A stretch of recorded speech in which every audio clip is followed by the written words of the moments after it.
Angle d'attaque.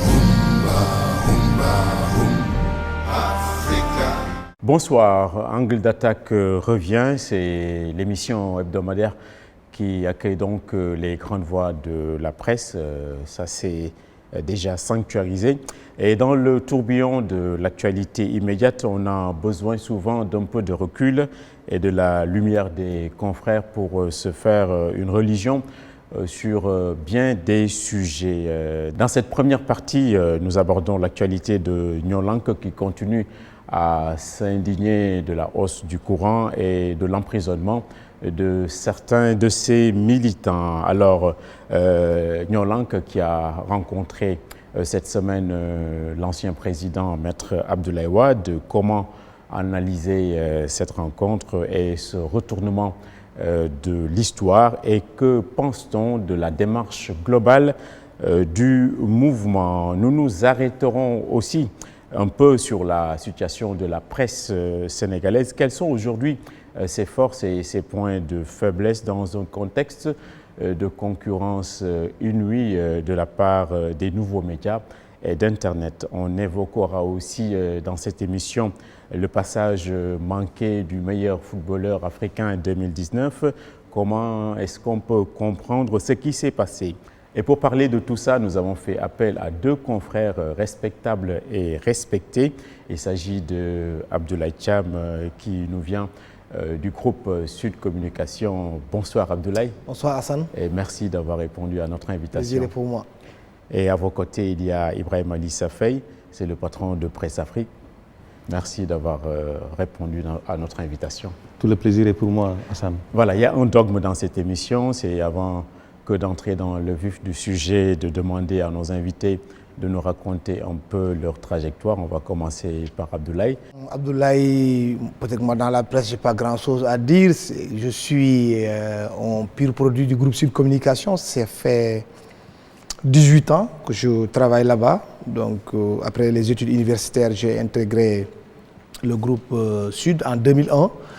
J'ai été stagiaire, pigiste, chef desk sport, chef d'édition, rédacteur en chef depuis 2014 jusqu'à présent. Donc je suis là-bas, je n'ai jamais travaillé dans un autre groupe et j'ose espérer que je vais continuer sur cette lancée-là dans ce groupe qui est quand même extrêmement important dans le paysage médiatique sénégalais. Je rapporte d'ailleurs que mon ami et frère Ibrahim Ali Safei, nous avions eu à travailler effectivement dans ce groupe-là qui est presque, on peut dire, précurseur dans beaucoup de domaines. D'abord Sud au quotidien, Sud Hebdo d'abord, Sud au quotidien, Sud quotidien, plus une école qui s'appelle l'ISIC, une première radio privée du Sénégal, Sud FM. Donc voilà, grosso modo, c'est ça que j'ai. Également la presse sportive. Oui, je suis président de l'Association nationale de la presse sportive depuis le 5 août 2017 et membre du comité exécutif de la presse sportive africaine. Elle se porte bien, la presse sportive au Sénégal? Super bien, en tout cas quand l'équipe nationale marche, là je pense que le Sénégal est en phase de devenir, c'est pas exagéré, un hub sportif. Donc quand le sport marche, les tensions sociales, vous ne pouvez pas le voir, mais quand ça ne marche pas, forcément il y aura des impacts sur le quotidien de tous les Sénégalais. Très bien. Ibrahim, lui, son dada, c'est la presse en ligne. Est-ce que vous pouvez faire de même en nous racontant un peu votre trajectoire? En fait, moi, j'ai un peu traversé la presse parce que mon diplôme, c'est option radio. J'ai commencé avec la radio avant de basculer vers la presse écrite avec la presse des Almadies. C'était entre 2001 et 2002, avant de rejoindre la presse Sud Quotidien, où j'ai retrouvé mon ami et frère Abdoulaye Thiam. On a été là-bas. Moi, j'ai fait 6 ans là-bas, parce que j'étais là-bas de 2002 jusqu'à 2008, avant de lancer Presse Afrique. Donc, c'est à partir de 2008 que j'ai commencé avec la presse en ligne. Presse Afrique, qui est pas simplement un site d'information, mais un journal en ligne, un pure player. C'est-à-dire c'est un site qui produit son propre contenu et qui fait, disons, ce qu'on appelle un peu du monitoring au niveau Afrique et autres, quoi. Donc voilà un peu. En même temps aussi, il ne l'a pas dit, mais il a été aussi membre et il a été aussi secrétaire général de la Convention des jeunes reporters, parce que c'est une association que nous avons fondée. et que nous avons eu à diriger en un moment avant de passer le cap à d'autres jeunes confrères. Et vous dirigez aussi l'Appel. Oui, aujourd'hui je dirige l'association des éditeurs et professionnels de la presse en ligne, Appel. Est-ce qu'on peut savoir aujourd'hui combien de sites en ligne compte le pays? Ça quand même c'est énorme parce qu'il y a beaucoup de sites, on parle de 300, mais en fait à l'Appel il n'y a que 53 sites membres. Parce qu'en fait nous faisons le tamis. Parce qu'il y a des critères bien précis pour déjà l'adhésion. Quand vous faites votre demande, ça passe par un circuit et on étudie le site, le contenu, les animateurs et un peu le comportement du site pendant un certain temps pour pouvoir l'accepter au sein de notre association. Merci Brahima. Donc la première partie de cette émission, c'est la question qu'on se pose, de quoi Nyo Lank est-il le nom? Le mouvement se mobilise donc à la place de la nation ce week-end. La question donc c'est qu'est-ce que l'on pense exactement de la stratégie globale du mouvement qui est en train de se rapprocher un peu des partis politiques, notamment ceux de l'opposition. Est-ce que, Ablaye, on peut sous-estimer ou surestimer aujourd'hui la capacité de nuisance de ce mouvement? Du côté du pouvoir, si jamais ils pensent un seul instant à sous-estimer la capacité de nuisance de Nyo Lank, c'est qu'ils font fausse route. Aujourd'hui, d'abord, c'est le terme Nyo Lank. Nyo Lank, je ne sais pas comment ils ont pu trouver ça, mais je pense que c'est très bien recherché. C'est un extraordinaire slogan, il faut le reconnaître ça. Le M23 est mort de sa belle mort depuis. Y'en a marre, ça ne colle plus maintenant. Il fallait trouver un autre slogan qui colle au régime actuel. Et ça tombe à un moment où il y a la hausse de l'électricité. Vous utilisez un slogan qui est puisé dans la langue la mieux parlée au Sénégal. Je ne dis pas que les Wolofs sont majorité dans le pays, mais quand même, c'est la langue parlée avec 90% des Sénégalais qui parlent le Wolof. Donc pour moi, c'est très bien vu. Dans ce contexte social, le bouillonnement, où l'on parle de hausse de prix de l'électricité, où l'on parle de troisième mandat, même si l'actuel président de la République ne veut pas en entendre parler. Mais je pense que c'est un très bon slogan et même s'ils ne le disent pas, au fond d'eux-mêmes, ils savent très bien cette capacité de nuisance parce qu'elle réunit l'ensemble aujourd'hui des membres de la société civile, même des autres organisations qui n'étaient pas d'accord. J'ai vu même que le Front de résistance nationale a finalement accepté d'accompagner Malank. Ils viennent, comme vous l'avez annoncé tout à l'heure, de rencontrer le président de la République, Abdoulaye Wade. Nous y reviendrons, parce que moi je pense que c'est une belle opportunité aussi. Ce n'est pas Abdoulaye Wade, l'ancien président de la République, qu'ils ont rencontré, mais c'est Abdoulaye Wade, secrétaire général du premier parti de l'opposition du Sénégal. C'est extrêmement important. En tout cas, sur cette démarche-là, actuellement, je pense qu'ils sont dans une bonne dynamique. Et surtout, la seule question, moi, que je peux me poser, c'est est-ce qu'ils peuvent, dans la mesure où ils veulent que les manifestations soient d'une manière hebdomadaire, tenir le coup à chaque fois de faire sortir les Sénégalais, parce qu'il va falloir aussi que les Sénégalais adoptent le principe de sortir tous les vendredis pour contester la hausse de l'électricité. C'est extrêmement important. On a entendu même le dire qu'ils ont des soucis d'argent. Oui, mais ça a été toujours comme ça, mais quand ça s'embrale, ça décolle, au fur et à mesure qu'ils vont continuer à organiser, forcément il y aura des personnes qui sont épris de paix et de justice, qui veulent que la démocratie sénégalaise continue à prospérer. Certainement, ils vont trouver ces personnes-là qui sont tapis dans l'arbre, qui n'ont pas besoin de se mettre dans la lumière pour qu'ils puissent les appuyer. Vous vous souvenez de Y'en a marre? Qu'est-ce qu'on n'a pas dit sur Y'en a marre? Qui est-ce qui finance les Y'en a marre? On a parlé de Moustapha Niasse, on a parlé des hommes politiques, on a parlé des autorités sportives, on a parlé de tout un chacun. Donc moi, je crois très bien que si tous les Sénégalais se retrouvent dans ce slogan-là, Nyo Lank, qui est extraordinairement bien trouvé, en tout cas à mon avis, au fur et à mesure que les gens vont continuer, ils vont trouver des recettes nécessaires devant les permettre effectivement de dérouler correctement leur activité. Moi, la seule question que je me pose encore une fois, c'est est-ce qu'ils pourront faire à l'image de l'Algérie, qui a tenu pendant plusieurs mois, chaque vendredi, un concert de casseroles ou se mettre dans la rue pour protester, pour dire non, nous ne sommes pas d'accord avec la hausse de l'électricité. Très bien. Ibrahima, est-ce que vous suivez le regard de Ablaye? Est-ce que vous pensez que la stratégie de ce mouvement est cohérente? Est-ce qu'elle sera in fine efficace? Oui, en fait, moi je me dis il y a quelques petites incohérences à noter quand même dans sa stratégie. Parce que moi je me dis, s'ils vont jusqu'à rencontrer Wade, peut-être qu'il y a un essoufflement du mouvement et qu'ils cherchent un second souffle ou un nouveau souffle. Parce que Y'en a marre à lui seul, en tout cas drainer des foules, mobiliser toute l'avenue, je dirais le boulevard Général de Gaulle, la place de la Nation. Aujourd'hui, il y a Y'en a marre, il y a d'autres organisations, la société civile, il y a également aussi des partis, il y a en tout cas beaucoup plus de mouvements. Mais ils n'arrivent pas encore vraiment à, disons, rallier une bonne partie de la population à leur cause. Donc, il y a à se poser des questions. C'est vrai qu'ils font peur au pouvoir, mais il n'y a pas encore cet engouement, il n'y a pas encore ce mouvement aussi vaste et puissant, capable en tout cas de faire peur au gouvernement et vraiment de les pousser à des compromissions. Mais toujours est-il qu'en fait aussi, cette revendication-là, elle est légitime et elle concerne toutes les populations.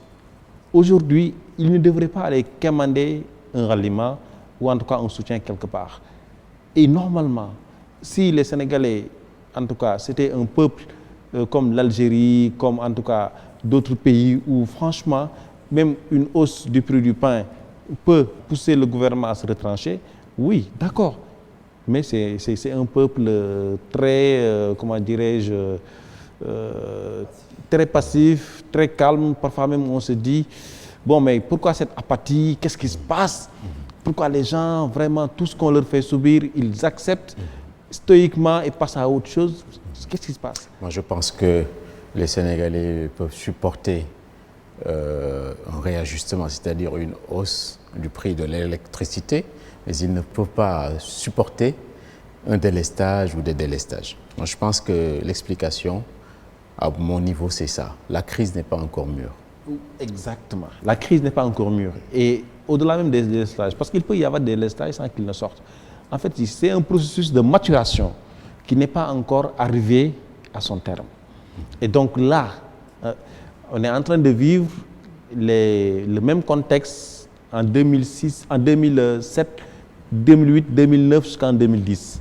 Si vous vous rappelez bien, sous Wade, à partir de 2007, l'opposition a commencé à s'organiser. C'était le CPC, après finalement la CPA et finalement Benno. Et pendant tout ce temps-là, il y a eu des regroupements. En fait, il y a eu une sédimentation de leur regroupement, de leur, comment dirais-je, de leur cadre de concertation. Et finalement, ils ont pu même, disons, inspirer des jeunes comme Y'en a marre, inspirer des mouvements de jeunesse autres, en tout cas qui ont permis la mise en place de M23 et autres, jusqu'à ce que, en tout cas, Wade soit acculé par la contestation et jusqu'à ce qu'en tout cas les conditions de sa défaite soient réunies. Très bien. Vous parlez de Wade, il y a eu cette photo avec Fadel Barro et ce mouvement. Qu'est-ce que ça vous dit, Ablaye? C'est un retournement de l'histoire, c'est l'ironie du sort. Comment vous l'interprétez? Les deux en même temps, mais moi je vois plutôt la vitalité de la démocratie sénégalaise. Très franchement, je ne m'attendais pas à ce qu'il y ait de l'animosité, que Wade voit Fadel Barro comme étant le leader de Y'en a marre, que c'était lui qui était au front pour empêcher qu'il puisse faire valider son ticket devant l'Assemblée nationale, alors que tout le peuple sénégalais n'était pas d'accord, qu'il l'accepte aujourd'hui. Comme je l'ai dit, moi je ne vois pas cette rencontre-là entre un ancien coordonnateur de Y'en a marre et un ancien président de la République. Je vois tout simplement un nouveau leader dans un regroupement qui s'appelle Nyolank et un chef de l'opposition sénégalaise qui s'appelle Abdoulaye Wade qui se retrouve. Maintenant, Wade, tout le monde le connaît, il ne le fait pas seulement parce qu'il a envie de les soutenir. C'est un homme politique, c'est même il n'a pas l'issue de le dire, c'est l'homme politique le plus en vue dans ce pays-là. C'est une véritable bête politique même, si vous me passez l'expression. Certainement, il y a l'affaire Karim Wade qui est encore là. Lui, aujourd'hui, sa seule raison de rester dans l'espace public, dans l'espace politique, c'est que son fils, Karim Wade, puisse faire partie de la course en 2024. Il ne faut pas qu'on se leurre, il ne faut pas qu'on se trompe. Depuis qu'il a quitté le pouvoir, sa seule bataille se limite à faire valider la candidature de Karim Wade.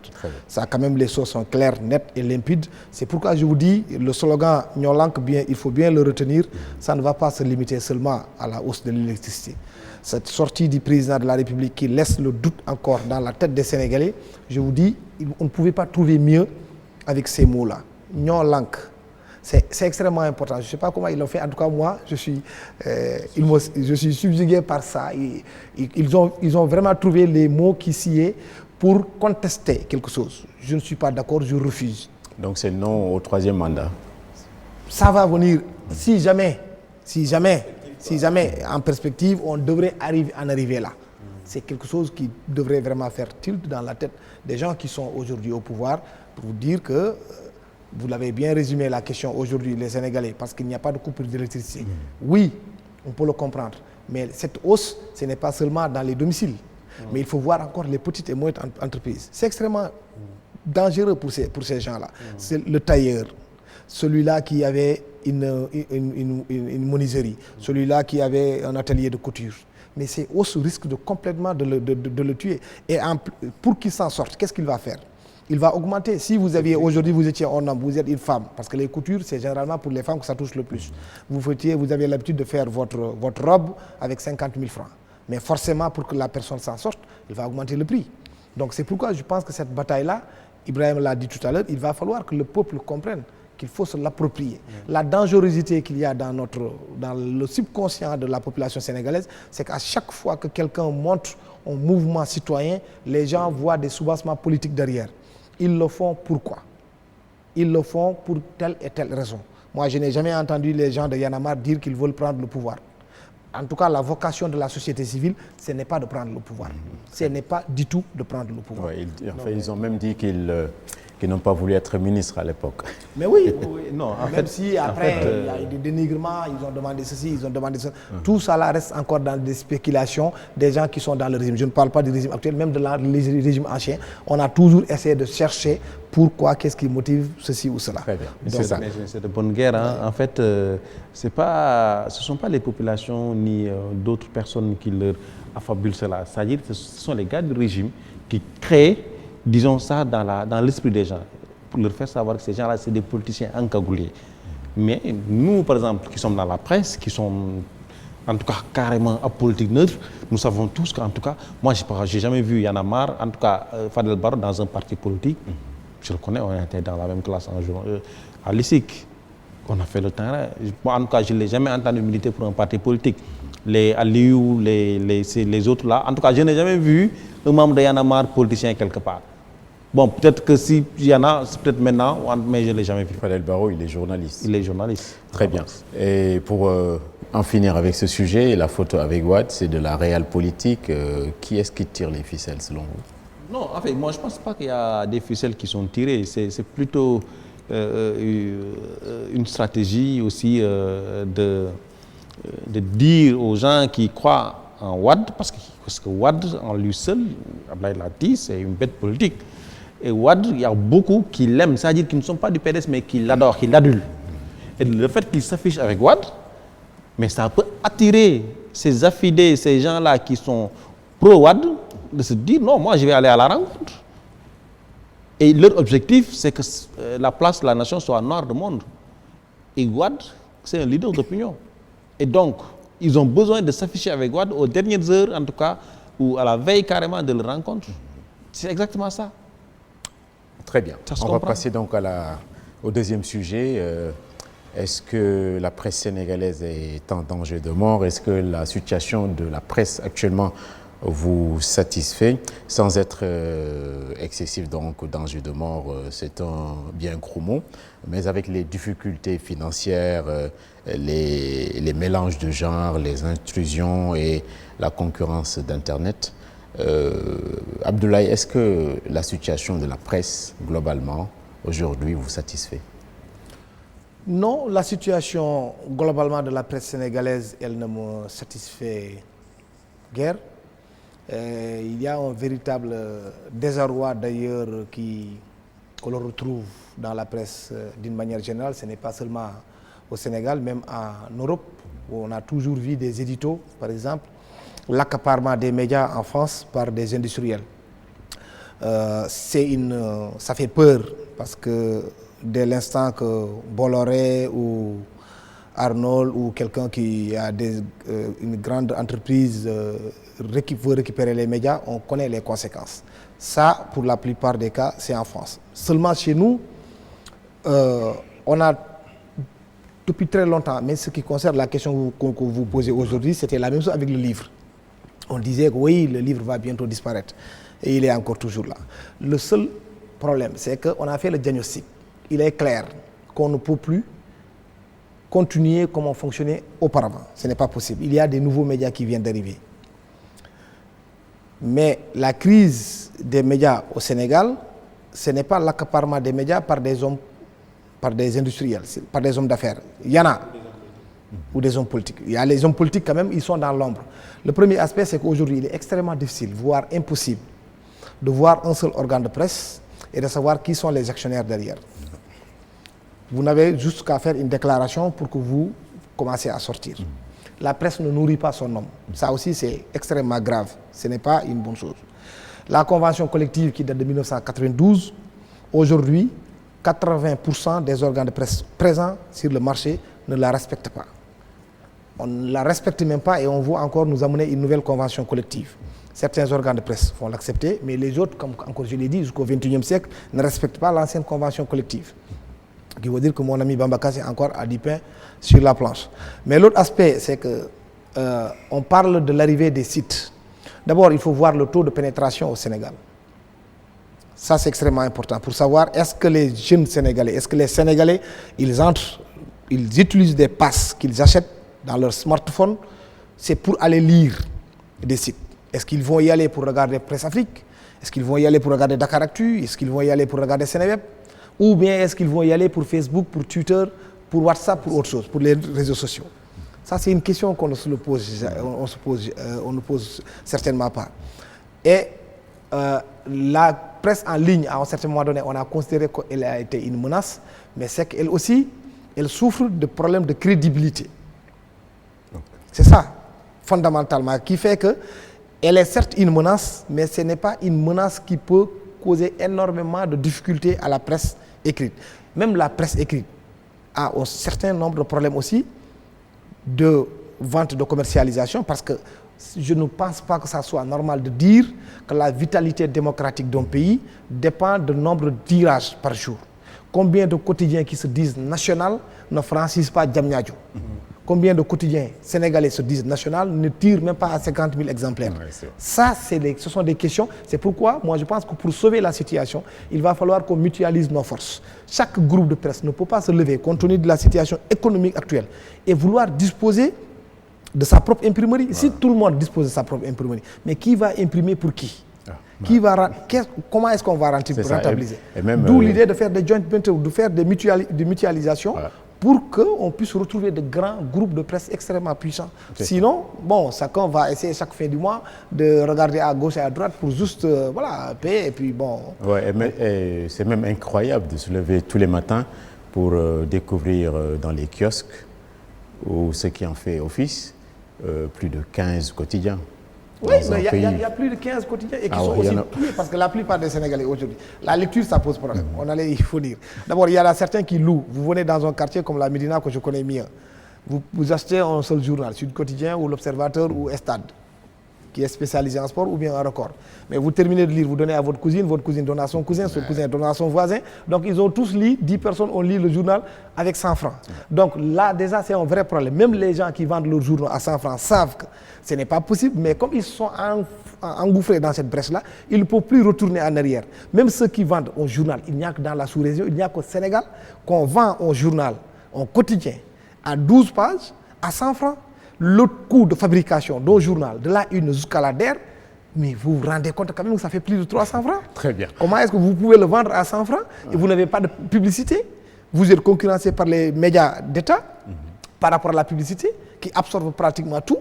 Mais finalement, on se pose les questions. Comment on fait même pour vivre? Comment on fait pour sortir tous les jours? Ça, c'est une question. Mais comment on fait aussi pour payer l'ensemble de ces journalistes-là? D'ailleurs, c'est le métier qui emploie le plus, même si ce sont des emplois très précaires. Très bien. Ibrahima, vous, on peut le dire, vous avez eu du flair. Vous avez quitté la presse classique.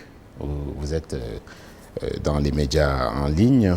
Est-ce qu'aujourd'hui, la crise supposée de la presse classique vous interpelle? Ou bien vous vous dites, bon, ça, c'est pas mon affaire? Non. En fait, tu parlais tout à l'heure de danger de mort, mais le secteur de la presse est à l'agonie. Et il y a de multiples facteurs aujourd'hui qui l'expliquent et qui accréditent cela. Parce que la principale ressource de la presse, c'est la publicité. Aujourd'hui, la publicité s'est rétrécie comme un pot de chagrin. Les grandes, en tout cas, structures ou les opérateurs historiques qui faisaient des annonces et autres là préfèrent aller sur les réseaux sociaux, aller soit sur Facebook ou bien aller carrément sur la régie Google. Et également aussi des grandes entreprises nationales, même se muent maintenant en agence de com et ont leur support et leur chaîne sur YouTube et créent leur propre contenu. Donc juste pour vous dire qu'en fait, du point de vue de la publicité, il y a problème. Et normalement, les entreprises de presse devraient plus suivre de la publicité que des ventes. Parce que les ventes, ça ne représente absolument rien. Même si un journal est vendu à 300 francs l'unité, il faut vendre en tout cas 100 000 exemplaires pour s'en sortir, pour que les ventes puissent supporter les charges. Or, malheureusement ici, il faut le dire, dans la presse quotidienne, en tout cas les journaux quotidiens, rares sont ceux qui tirent même à 5 000 francs ou à 10 000 exemplaires, à 5 000 ou à 10 000 exemplaires par jour. Il n'y en a que peut-être 2 qui sont entre 60 et comment dirais-je, 30 et 15 000 et autres, mais tout le reste tire en deçà de 5 000 exemplaires. Vous prenez un seul site, peut faire, disons, le tirage de l'ensemble des quotidiens du Sénégal. Donc là, ça pose problème. L'autre chose, c'est la consommation. Les gens maintenant, ils reçoivent même les journaux en PDF à travers WhatsApp. Ils lisent les journaux sans même le voir en kiosque. Donc, est-ce qu'ils ont besoin de sortir 200 francs ou 100 francs qui peuvent quand même acheter du pain ou bien qui peuvent acheter quand même un petit du lait ou quelque chose pour prendre le petit déjeuner et aller mettre ça dans pour un journal? Non. En même temps aussi, il y a quand même des tentatives de réglementer tout ça, mais on ne sent pas l'État. C'est comme si l'État est là, et disons, pour assister à la mort de la presse, n'est-ce pas? Parce qu'en fait, le code de la presse est voté et promulgué depuis 2017. Les textes, en tout cas qui le réglementent, les textes d'application, sont toujours dans le circuit. Malgré toutes les pressions que nous sommes en train de faire, ce n'est pas encore décanté. Et donc, il y a d'autres lois également qui doivent être discutées et votées et qui aussi n'ont pas encore démarré. C'est ça, oui. N'est-ce pas? Donc, juste pour vous dire qu'en tout cas, les professionnels du secteur savent le danger et ils comprennent et tentent de tout faire pour qu'en tout cas, cette trajectoire-là soit déviée. Mais malheureusement, il n'y a pas d'issue pour le moment. Vous aussi, vous n'êtes pas des anges, c'est-à-dire les médias en ligne On vous reproche de reprendre impunément et sans état d'âme les articles de la presse écrite au quotidien, matin, midi et soir. Vous n'êtes pas des anges, vous aussi. Non, en fait, dans la presse en ligne, ce qu'il faut comprendre, c'est que c'est des catégories. Il y a les portails. Les portails, c'est des agrégateurs de contenu. Et maintenant même, enfin, ils sont devenus hybrides. Il y a encore des portails, mais très peu au Sénégal. Eux, ils ne sont pas obligés d'écrire, d'avoir une rédaction pour produire et autres. Il y a la catégorie des journaux en ligne, comme Presse Afrique, ActuSen, ainsi de suite. Maintenant, eux, ils ont l'obligation d'avoir une rédaction et de faire leur propre production, c'est-à-dire de produire leur propre contenu. Et dans le code de la presse, c'est obligatoire pour tout média, parce que là, on parle d'entreprise de presse, en ligne, radio, presse écrite ou télé, on parle d'entreprise de presse.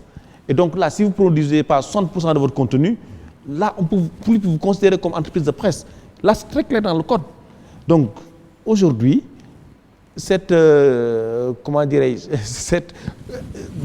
moi, je considère ça comme une querelle facile, de dire que la presse en ligne est juste là pour reprendre.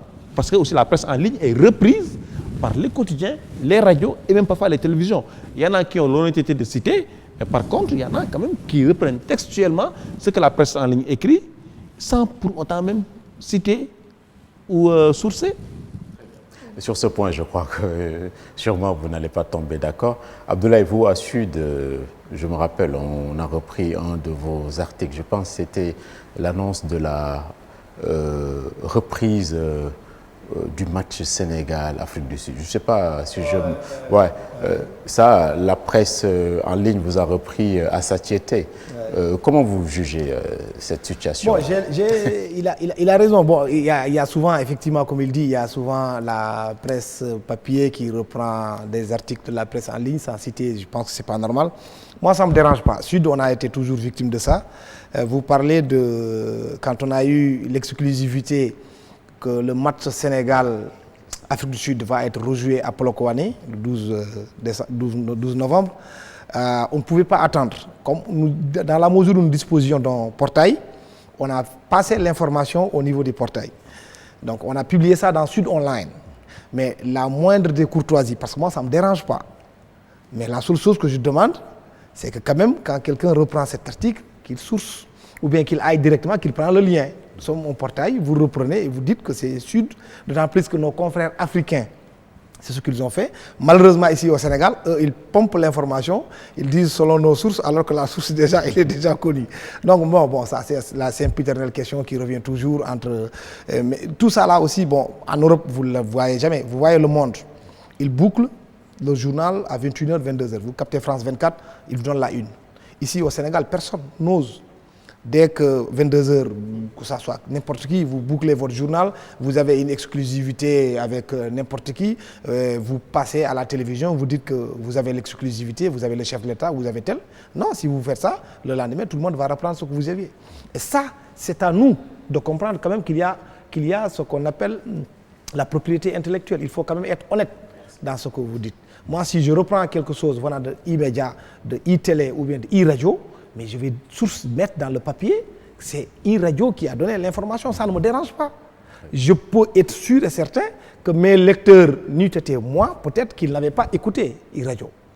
Ils n'ont pas regardé e-télé. Ils n'ont pas non plus lu le papier au niveau de e-média. Mais ils ont lu Sud parce qu'ils s'attendent peut-être qu'à Sud leur donner cette information.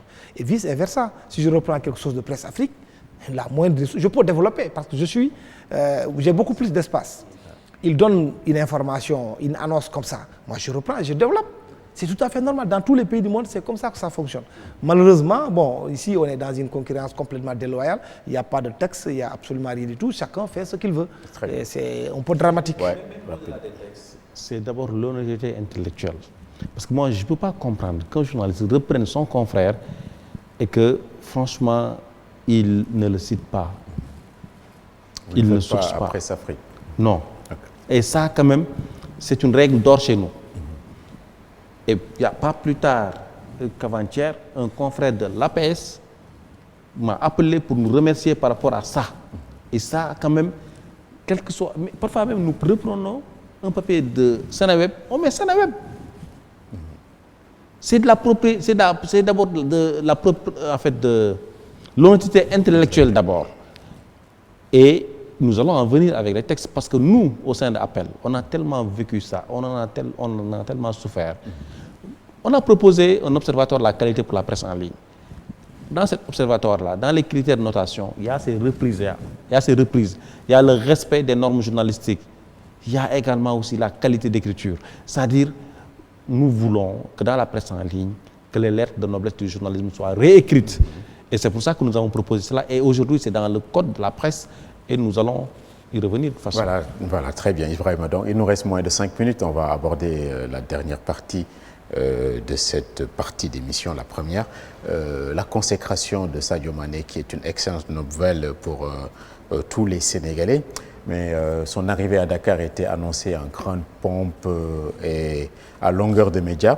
Alors Abdoulaye, on a la bonne personne à la place qu'il faut. Est-ce que vous pouvez nous dire ce qui s'est passé? Oups, alors là, moi en tant que journaliste, j'analyse les choses. Je suis dans le milieu du sport. Je me dis que d'abord, ce n'était pas la peine de vouloir organiser un Sargal Sadio Mané. On est en pleine compétition en Europe. Liverpool est premier en Premier League. Sadio Mané est le meilleur buteur de ce club-là.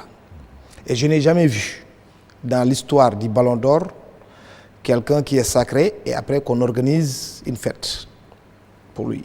Même si l'attente a été longue, parce que quand même c'est la 4e année d'affilée qu'il est finaliste. La seule chose qu'on a l'habitude de faire, on ne réinvente rien. Quand vous gagnez un Ballon d'Or, le week-end là, toutes les personnes qui vont regarder la Premier League verront Sadio Mané venir présenter son Ballon d'Or lors du match Liverpool-Tottenham. Et au mois de mars prochain, ici à Dakar, quand le Sénégal va jouer son premier match de phase éliminatoire de Coupe du Monde, Sadio Mané viendra devant l'opinion publique sénégalaise présenter son Ballon d'Or, ça s'arrête là. Ce n'est pas un trophée de Coupe d'Afrique que le Sénégal a remporté, c'est un Ballon d'Or. Ok. Mais c'est la famille de Sadio Mané qui a décidé de lui faire un sargal. De commun accord avec Liverpool, qui a donné son accord de principe, qui a envoyé des gardes du corps ici, qui a envoyé même l'adjoint de l'agent de Sadio Mané que moi-même j'ai rencontré ici.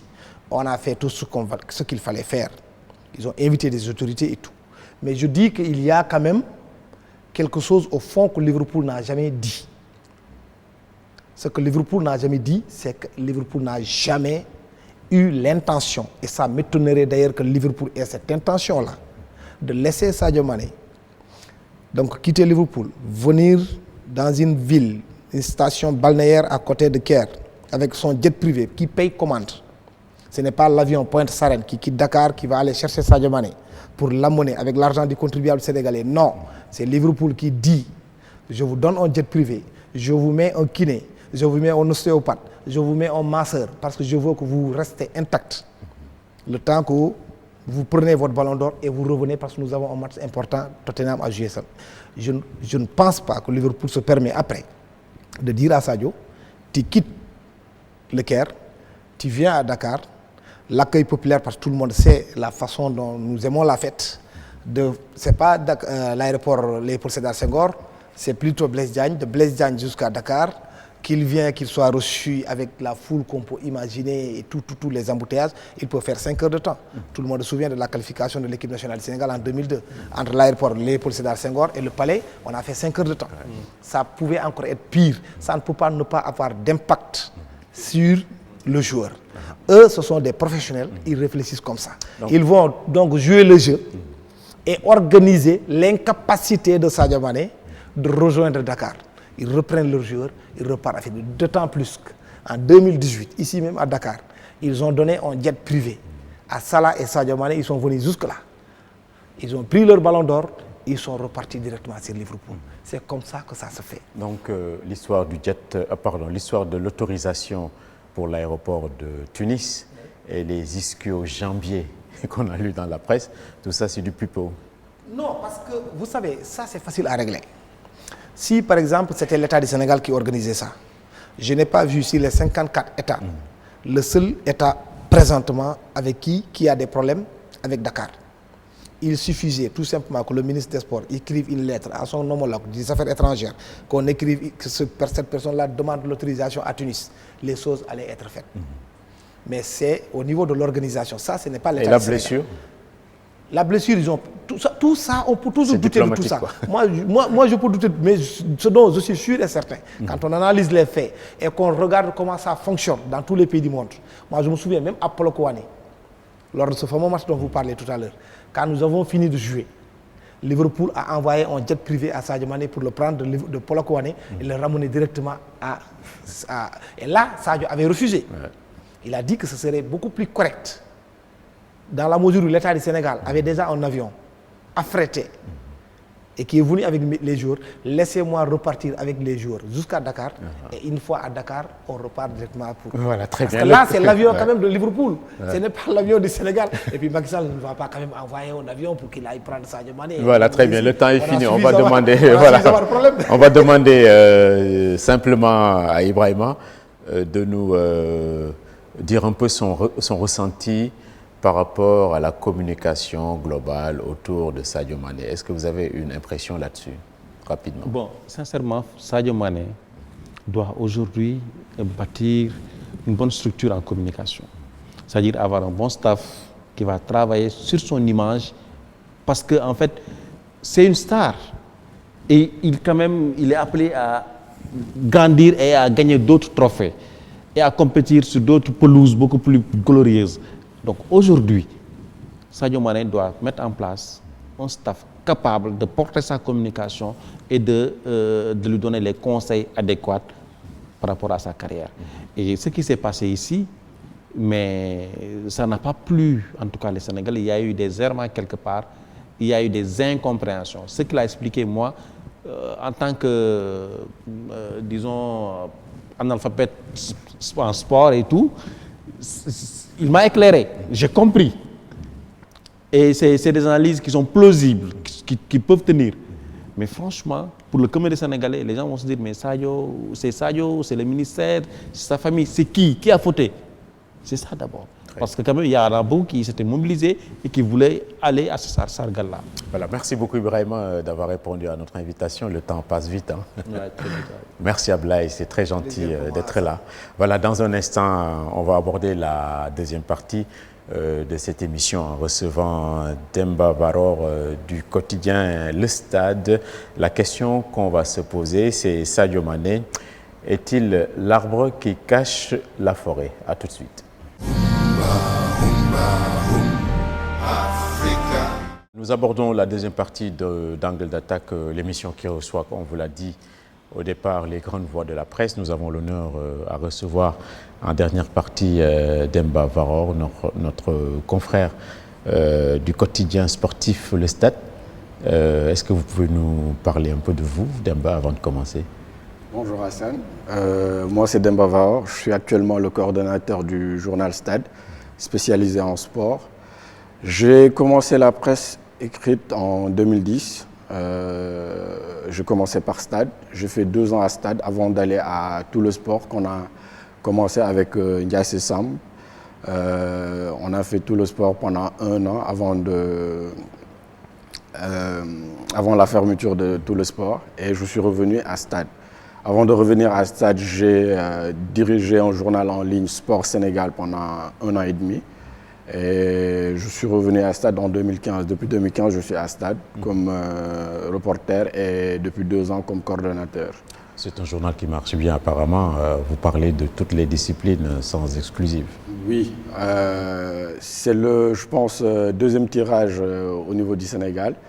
On tire quand il y a événement à plus de 60 000 exemplaires. Quand il n'y a pas d'événement, on tire à entre 30 et 40 000 exemplaires.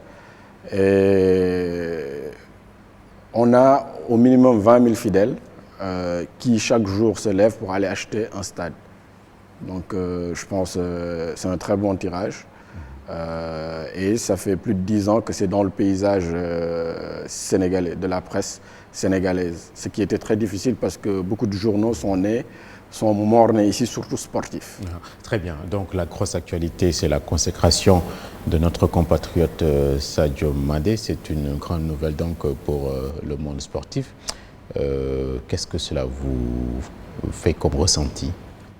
C'est une très bonne chose de voir son compatriote briller, de voir un joueur qu'on a vu grandir, qui a été formé ici au Sénégal, qui a joué pieds nus ici au Sénégal, qui a joué sur le sable ici au Sénégal, aller jusqu'à être d'abord le 4e au niveau mondial, qu'on dise que tous ceux qui jouent au football dans le monde, le Sénégalais Sadio Mané est le 4e. Donc c'est une performance extraordinaire. Et maintenant qu'on dise que Sadio Mané est le meilleur en Afrique. Donc quand on regarde le Ballon d'Or, ça fait 70, depuis 70 qu'on attribue, il y a eu 50 éditions. Et dans les 50 éditions, il n'y a eu que 3 Ballons d'Or. 2 Sénégalais, l'AS Diouf qui en a gagné 2 et Sadio Mané qui en a gagné 1 la dernière fois. Donc ce qui veut dire que quand en 50 éditions, on n'en a gagné que 3, ça veut dire que c'est très difficile à gagner. Parce qu'au Sénégal, il y a eu de très grands joueurs qui sont passés ici, à l'image de Omar Gueye, Albouri Lar, Abdoulaye Diallo qui était à Marseille, Jules François Bocandé. Eux tous, ils n'ont pas réussi à gagner le Ballon d'Or. Si aujourd'hui Sadio gagne le Ballon d'Or, ça veut dire que c'est une performance extraordinaire et exceptionnelle. Oui, et qu'est-ce que cette consécration peut avoir comme impact sur le plan footballistique au niveau local? Déjà, faire rêver les gamins. Parce que Sadio Mané lui-même dit, c'est El Hadj Diouf qui est mon idole. Si j'ai joué au foot, si j'ai voulu être professionnel, si j'ai eu le rêve de vouloir amener le Sénégal sur le toit de l'Afrique, c'est parce que j'ai regardé El Hadj Diouf et j'ai aimé El Hadj Diouf, j'ai adoré El Hadj Diouf. Donc aujourd'hui, par rapport à Sadio Mané, mon fils il a 8 ans, il est fou de Sadio Mané. À chaque fois il me demande, je veux le maillot de Sadio Mané, je veux aller jouer au foot, je veux un ballon. Donc ça veut dire que déjà, pour la massification de la discipline, Sadio il joue un rôle très important parce qu'il devient une icône pour la jeunesse sénégalaise, pour les plus petits. Donc déjà, cette image-là qu'il forge pour le football est déjà bien. L'autre chose, c'est que, au-delà d'être un très bon footballeur, au-delà d'être le meilleur footballeur africain actuellement, Sadio est un modèle par rapport à ses investissements dans l'éducation, dans la santé et tout. Donc c'est un Sénégalais qui a réussi. Et quand vous réussissez, vous poussez vos compatriotes, vos cadets à suivre le même domaine et à réussir, à avoir peut-être la même détermination, la même envie pour réussir. Et il était attendu après cette consécration à Dakar, mais personne n'a vu son ombre finalement. Est-ce que vous avez une idée de ce qui s'est passé entre-temps? Vous savez, la première fois que j'ai entendu dire que Sadio Mané, après sa consécration, viendrait à Dakar présenter son Ballon d'Or, qu'il y ait un Sargal Sadio Mané, je me suis dit, ah, Liverpool acceptera tout ça. Parce qu'il ne faut pas oublier que actuellement Liverpool est premier du championnat anglais, qui n'a plus gagné depuis 1990. Et j'ai entendu il y a 10 jours Klopp, après un match contre Wolverhampton ou City, dire ce n'est pas encore la fête, on n'a pas encore gagné le championnat. Je suis un amoureux de la fête. Tous mes amis qui me connaissent savent que si je commence à fêter, ça peut faire des jours. Mais il n'y a encore rien à fêter. On doit continuer à travailler. On ne doit pas donner à nos adversaires l'image que nous, on est déjà champions. Donc, il faut rester dans le sérieux. Et que je me rappelle, quand il était à Dortmund en 2012, quand ils ont gagné le championnat, quand il a gagné, Klopp a gagné le championnat avec Dortmund. Il a tellement fait la fête, il était tellement bourré qu'il s'est retrouvé à plus de 200 km de où il était, parce qu'il était bourré, il avait pris une voiture. Donc, si un gars comme ça, qui aime faire la fête, te dit que ce n'est pas encore le moment de faire la fête, moi, j'étais surpris d'entendre que Sadio Mané allait venir ici. Donc, c'était une idée de sa famille qui veut lui montrer la reconnaissance. Mais Liverpool, son employeur, n'est pas encore dans cet état d'esprit. Donc, quand après, comme l'a dit tout à l'heure Ablaye Thiam, Liverpool a, entre guillemets, créé l'incapacité pour Sadio à venir ici, je me suis dit, voilà, donc on est peut-être parti trop vite en besogne, mais la réalité, c'est que Liverpool n'allait pas laisser pendant 2 jours son meilleur joueur, sa star, venir ici à plus de 6000 km pour fêter un ballon d'or. Non. Même le ballon d'or mondial, les joueurs ne le fêtent qu'en club, en petit comité, et le jour du match au stade qu'ils présentent le ballon d'or. Voilà, très bien. Et ce succès, c'est un succès individuel. Est-ce que ça va avoir une répercussion ou des répercussions sur le plan national? Je ne le pense pas. Parce qu'on a un championnat professionnel, mais le spectacle laisse à désirer, les clubs sont fatigués, surtout les vieux clubs. Qu'est-ce que vous pensez du championnat et du professionnalisme que l'on pratique ici au Sénégal? La malchance que la Ligue professionnelle sénégalaise a, c'est que on a démarré le professionnalisme plus de 60 ans, 70 ans après les Européens.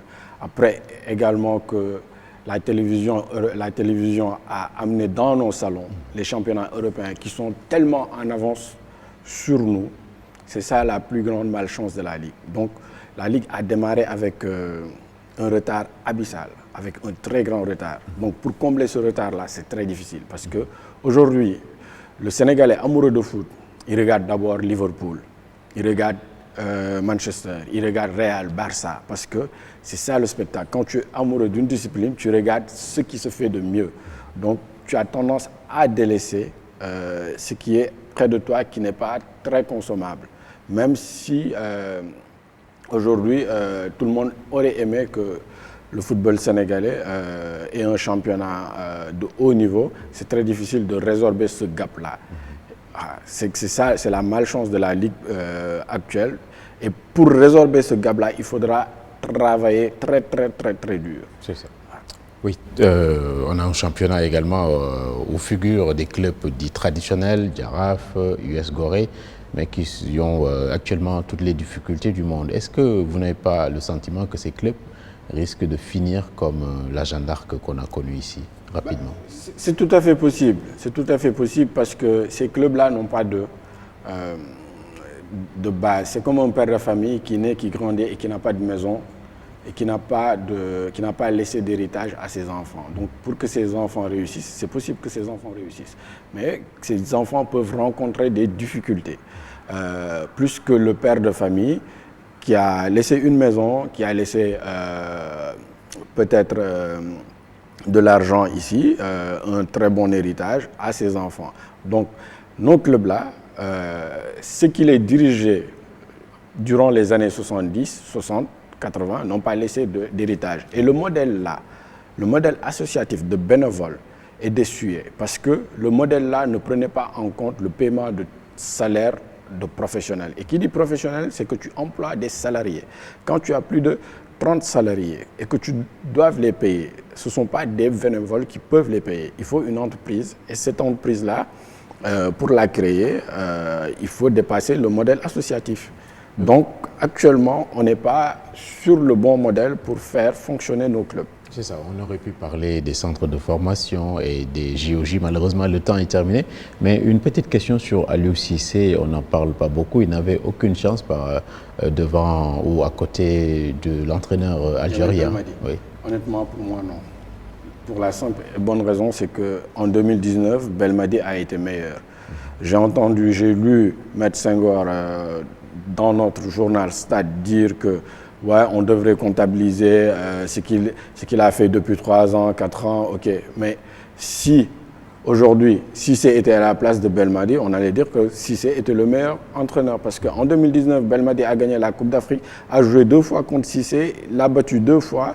Donc évidemment, dans une même compétition, et n'a pas perdu de match en 2019. Donc cela va de ça que Belmadi avait les meilleurs résultats pour être le meilleur entraîneur africain sur cette année 2019. Maintenant, est-ce qu'il est meilleur que Cissé? Peut-être pas, mais sur 2019, il est meilleur. Voilà, toute dernière question, comment vous expliquez que Aliou Cissé ne communique pas assez avec la presse sénégalaise sportive? C'est peut-être sa philosophie, sa façon de faire. Parce qu'il y a beaucoup d'entraîneurs qui sont comme ça. Pep Guardiola est ainsi, Bielsa est ainsi. Aliou Cissé, sur cette question, je ne l'ai jamais entendu répondre. Lui, il dit qu'il est ouvert, mais ce n'est pas très facile de l'avoir. À chaque fois, il repousse les demandes d'interview. Mais il y a des entraîneurs comme Bielsa, il dit moi, je ne veux pas accorder d'interview à un organe pour en laisser d'autres. Donc, celui qui veut me poser des questions vient en conférence de presse d'avant-match et je réponds à toutes les questions. Donc peut-être que sans pour autant le dire, Aliou Cissé suit cette philosophie. Malheureusement, on ne peut pas aborder tous les sujets, mais les réponses étaient déjà bonnes. Merci beaucoup Demba. Je vous en prie Hassan. Et on se reverra pour d'autres questions d'actualité sportive. D'accord. Merci donc de nous rester fidèles. Nous remercions également la Maison de la Presse qui nous a accueillis dans ce bel amphithéâtre. Nous vous donnons rendez-vous dans 7 jours donc pour un nouveau numéro d'Angle d'attaque, l'émission qui reçoit les grandes voix de la presse. Merci et bonsoir.